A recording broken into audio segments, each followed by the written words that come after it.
दोस्तों हज़रत सल्लल्लाहु अलैहि वसल्लम पर वही का इब्तिदाई दौर अच्छे सच्चे पाकीज़ा ख्वाबों से शुरू हुआ। आप ख्वाब में जो कुछ देखते हैं वो सुबह की रोशनी की तरह सही और सच्चा साबित होता। फिर मन जानिब कुदरत आप तन्हाई पसंद हो गए और आप सल्लल्लाहु अलैहि वसल्लम ने गारे हिरा में खुलवत नशीनी इख्तियार फरमाई और कई कई दिन और रात वहाँ मुसलसल इबादत और याद इलाही व ज़िक्र फ़िक्र में मशगूल रहते। जब तक घर आने को दिल न चाहता तोशा हमरा लिए हुए वहाँ रहते। तोशा ख़त्म होने पर ही अहलिया मोहतरमा हज़रत खदीजा रज़ी अल्लाह अन्हा के पास तशरीफ़ लाते और कुछ तोशा हमरा लेकर फिर वहाँ जाकर खुलवत गुज़े हो जाते।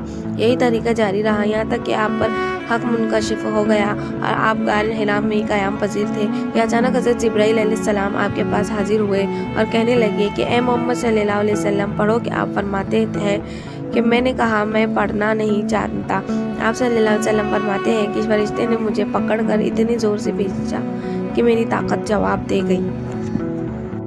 फिर मुझे छोड़कर कहा कि पढ़ो।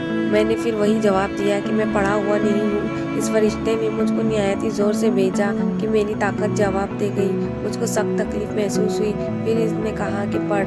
मैंने कहा कि मैं पढ़ा हुआ नहीं हूँ। फरिश्ते ने तीसरी बार मुझको पकड़ा और तीसरी मर्तबा फिर मुझको भेजा। फिर मुझे छोड़ दिया और कहने लगा कि पढ़ो अपने रब के नाम की मदद से जिसने पैदा किया और इंसान को खून की गुटकी से बनाया।